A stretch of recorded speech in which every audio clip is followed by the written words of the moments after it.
Welcome to JPEAK Tales. Witness the stories carved into the very stone of our land.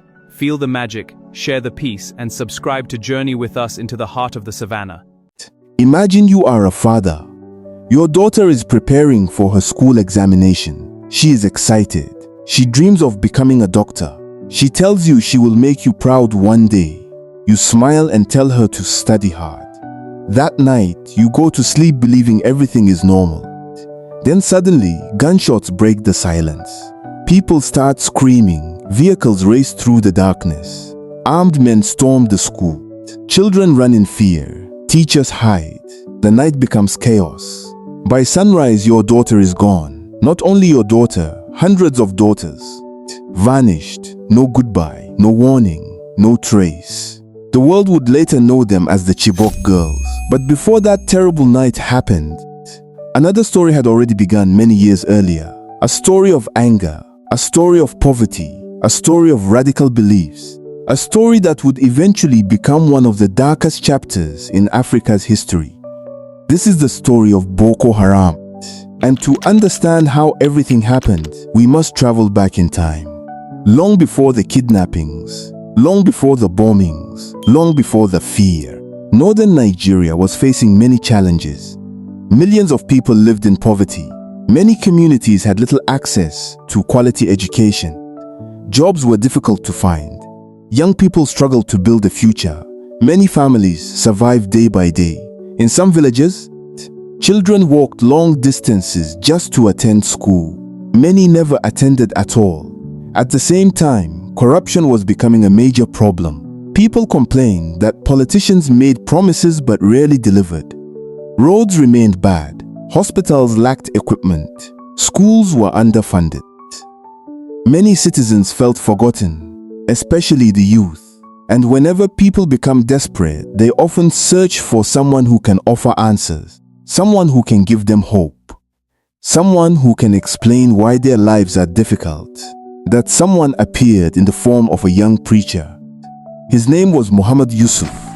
And nobody knew that his teachings would one day shake an entire nation. Muhammad Yusuf was not born a powerful man. He started as a religious teacher, but he possessed something many leaders dream of having: influence. When he spoke, people listened. His words were simple. His message was powerful. He told people that corruption was destroying society. He told them political leaders had abandoned ordinary citizens. He told them the system was broken. Many people agreed. After all, they were already suffering. They were already frustrated. They were already angry. As crowds grew larger, Yusuf became more popular. Young people gathered around him. Students listened carefully. Unemployed youths found comfort in his speeches. Many believed he was telling the truth. Many believed he genuinely wanted a better society. And because of that belief, his movement began to grow rapidly, very rapidly. As years passed, Yusuf's followers increased. Thousands joined his movement. Some left their jobs. Some abandoned their schools. Others moved closer to communities controlled by the group. The movement created its own identity, its own culture, its own way of life. Supporters believed they were building a better society. Critics began to worry. Many religious leaders warned that some teachings were becoming extreme. Some government officials started monitoring the group, but few people believed the situation would become dangerous. At that time, many still viewed the movement as just another religious organization. Nobody imagined what was coming. Nobody imagined how quickly everything would change. As the movement became stronger, clashes with authorities increased. Arguments between followers and security forces became more common. Small incidents started happening. Disagreements turned into confrontations. Confrontations turned into violence. The atmosphere became tense. People could feel something was changing, something dangerous. Then came the year 2009, a year that would alter the course of history forever. In 2009, violence erupted. What began as tensions quickly exploded into open conflict. Security forces launched major operations. Battles broke out in several areas. Gunfire echoed through communities. Buildings burned. Families fled. The violence spread rapidly. Hundreds of people died. Entire neighborhoods were left devastated. The government moved aggressively against the movement. Then something happened that shocked the country. Mohammed Yusuf was captured. For many people, it seemed like the crisis was over. They believed the movement would collapse. They believed peace would return. They were wrong, very wrong. After his arrest, Mohammed Yusuf died while in police custody. The news spread quickly. His supporters were furious. Many believed he had become a martyr. Many demanded revenge. The movement was wounded, but it was not destroyed. In fact, something even more dangerous was about to emerge. A man who would transform the group completely. His name was Abubakar Shekau, and under his leadership, Boko Haram would become far more violent than anyone imagined. Abubakar Shekau was different, very different. Where Yusuf had focused heavily on preaching, Shekau focused on war. Warriors, the enemy is before us. Attack! Allah Akbar! Allah Akbar! Forward for victory! Allah Akbar! Allah Akbar! Under his command, the group became increasingly militant. Attacks began to increase. Communities were targeted. Security forces became primary enemies. Fear started spreading across northern Nigeria. People became afraid to travel. Markets became dangerous. Public gatherings became risky. Nobody knew where the next attack would happen or when. The country was entering a new phase, a terrifying phase. As Boko Haram expanded, attacks became more frequent. Bomb explosions shocked cities. Government offices were targeted. Security checkpoints came under attack. Religious buildings were attacked. Markets were attacked. Ordinary civilians were caught in the middle. Every explosion brought new fear. Every attack created new victims. Every death left another family in pain. And with each successful operation, Boko Haram became more confident, more organized, more dangerous. The nightmare was only beginning. The people who suffered most were ordinary citizens, farmers, teachers, students, mothers, children. People who had nothing to do with politics. Entire villages lived in fear. Many families abandoned their homes. Some fled to neighboring towns. Others crossed borders searching for safety. Millions of people became displaced. Some slept in crowded camps. Others relied on aid for survival. Children stopped attending school.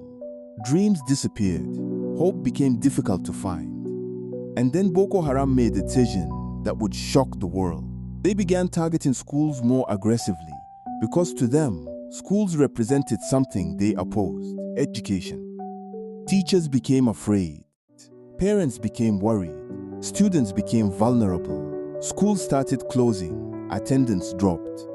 Many communities no longer felt safe sending their children to class, particularly girls. The fear was growing. The danger was growing. And somewhere in Mono State, hundreds of young girls continued studying, unaware that history was about to change their lives forever. They were preparing for examinations, preparing for their future, preparing for dreams they hoped to achieve. They had no idea what was coming. April 14, 2014, the town of Chibok. The night appeared normal. Students gathered at the government girls' secondary school. Many were preparing for important exams. Some were chatting with friends. Others were reviewing their books. They were ordinary teenagers. Girls with ambitions. Girls with dreams. Girls who trusted they were safe. Then darkness arrived. Armed men approached. Vehicles moved through the night. Confusion began spreading. Gunshots echoed. Panic exploded. The attackers took control. Students screamed. Teachers ran. Fear filled every corner. And before anyone could stop them, hundreds of girls were loaded into trucks and driven away into the darkness. Gone, just like that. The world had no idea yet. But one of the most shocking kidnappings in modern history had just occurred. When the sun rose over Chibok the next morning, confusion covered the town. Parents began hearing strange rumors. Some people said armed men had attacked the school. Others said students had been moved for safety. Nobody knew the truth. Mothers rushed toward the school. Fathers abandoned their farms. Relatives ran through dusty roads, asking questions. The closer they got to the school, the worse the reality became. The classrooms were empty. The dormitories were empty. The girls were gone. At first, many parents refused to believe it. Some thought their daughters had escaped into nearby villages. Others believed security forces would quickly rescue them. Hours passed, then days passed, and the girls still did not return. Fear slowly turned into panic. Panic turned into heartbreak. Entire families sat outside their homes crying. Nobody knew where the girls were. Nobody knew if they were alive. And somewhere deep inside the forests of northeastern Nigeria, the kidnapped girls were beginning a terrifying journey. The attackers drove through rough roads and hidden paths. The girls were packed into trucks. Many were crying. Some were praying. Others sat silently in shock. The journey seemed endless. Every passing minute took them farther away from home, farther away from their families, farther away from everything they had ever known. Some girls believed they would soon be rescued. Others feared they would never see their parents again. As darkness surrounded them, uncertainty became their greatest enemy. Nobody knew what would happen next.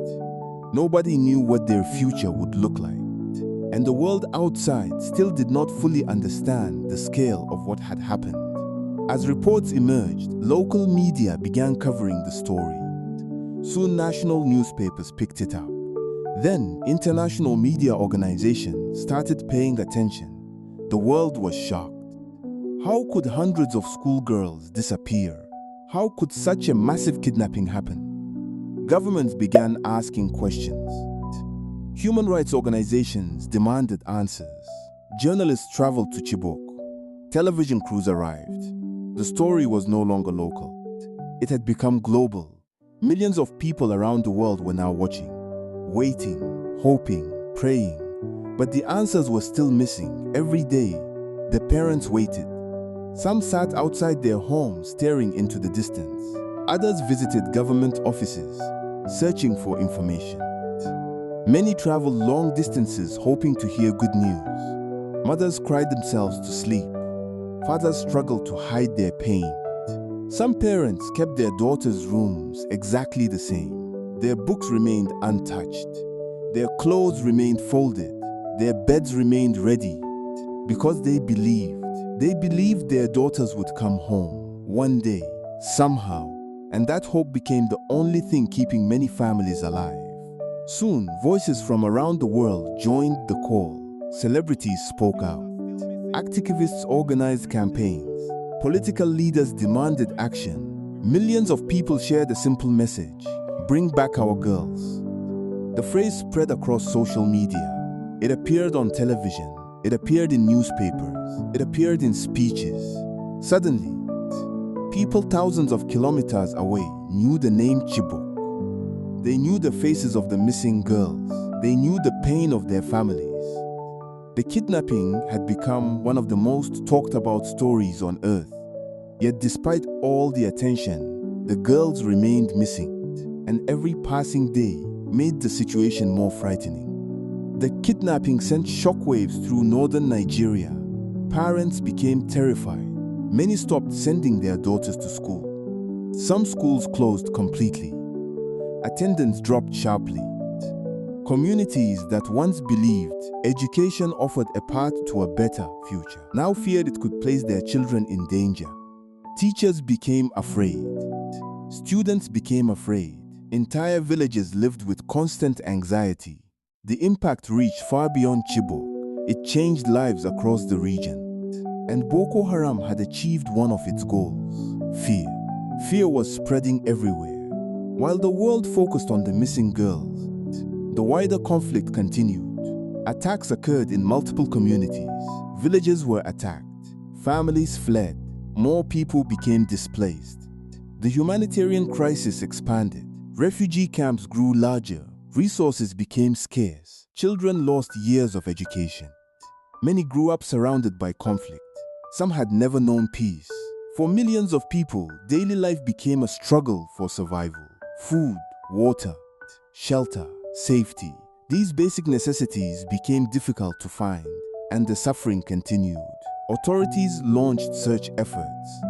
Security forces expanded operations. Regional cooperation increased. Neighboring countries joined efforts to combat the insurgency. The forests and remote areas where militants operated proved difficult to navigate. The terrain was challenging. The enemy was unpredictable. Progress was slow. Families became frustrated. Many wondered why rescue efforts were taking so long. Many demanded stronger action. Many simply wanted answers, any answers. But the conflict was far more complicated than most people realized. Months turned into years. For some families, waiting became a way of life.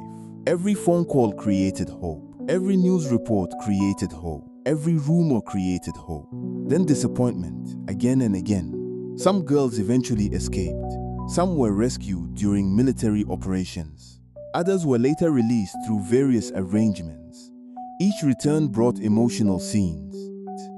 Parents embraced daughters they thought they might never see again. Tears flowed freely. Entire communities celebrated. But many girls remained unaccounted for, and the pain of uncertainty continued. Behind every headline was a human being, a daughter, a sister, a friend, a student. Many of the girls had dreamed of becoming professionals, doctors, teachers, nurses, engineers. Some dreamed of helping their communities. Others dreamed of supporting their families. They were ordinary young people with extraordinary dreams. The kidnapping did not just affect individuals. It affected generations. It affected communities.